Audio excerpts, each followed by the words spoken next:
Yes, but balance of power means that you can make or break the government on either side. The NDP only has 7 seats, so if they gave their 7 seats to the Conservatives, it's not going to put the Conservatives over.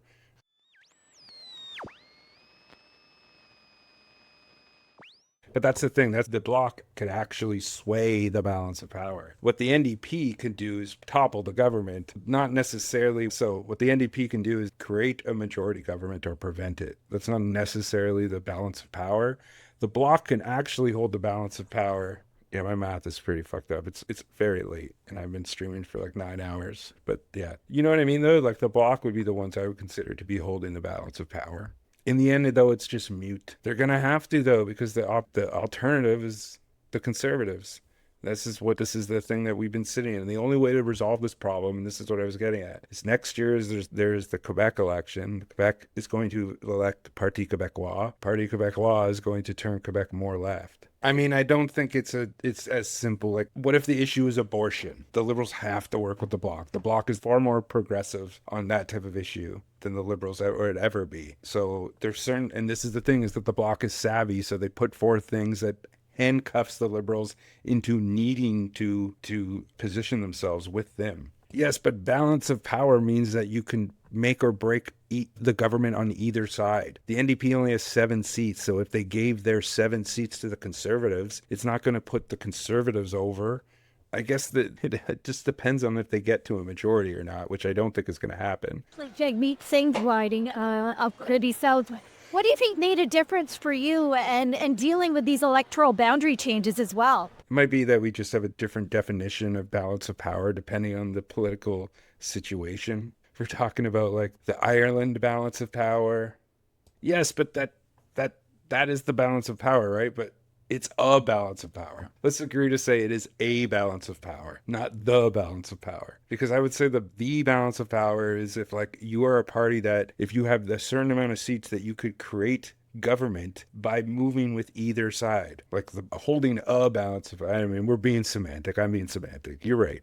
We had a good result, and that's what I'm really happy and proud of our work. There's a large immigrant population in that riding as well. And we did see the Conservative support surging in. Yes, that I agree with 1,000,000%. But it ended up being that the NDP that submitted their ability to hold the balance of power by doing the supply and confidence agreement, and then that's why the Bloc ended up holding the balance of power. The Liberals don't reach a majority. They do. Well, actually be very close. They would hold 168.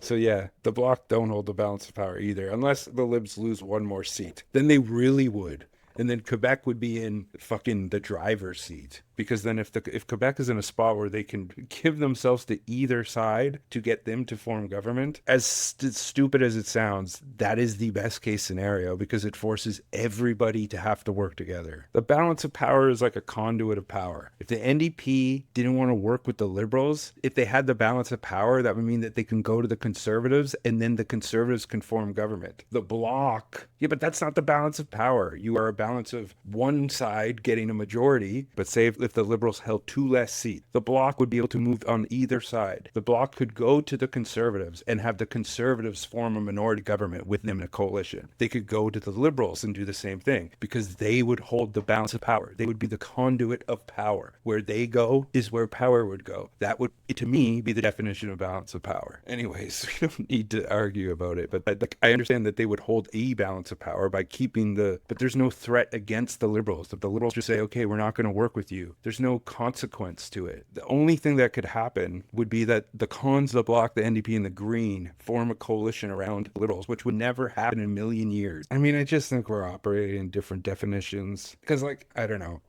I'm talking about, like, it's not even worth really going into, but, like, if you talk about, like, in a place like fucking in Ireland, where there's, like, there's 3 major parties who like, the balance of power is the party who sways on either side. Like, meaning that government is formed depending on where they go. Government is not formed depending on where the NDP goes. If the NDP goes to the Liberals, majority government is formed, but they don't, then they don't. And that's that there's no consequence to it because they don't hold the balance of power. Yes, but there's no consequence if they don't do that, as opposed to if the Bloc had 2 less seats. Sorry, if the Bloc had 2 more seats, the government doesn't collapse if you hold the minority of the House, you still have confidence of the House. You would need everybody else to vote against you, which won't happen. I understand what you're saying then if you put it in those terms. Yeah, that makes sense. The thing is that the NDP would then have to say that they are willing to work with the Conservatives to overthrow the Liberals, which would be detrimental to their, especially in this position. You know what I mean? So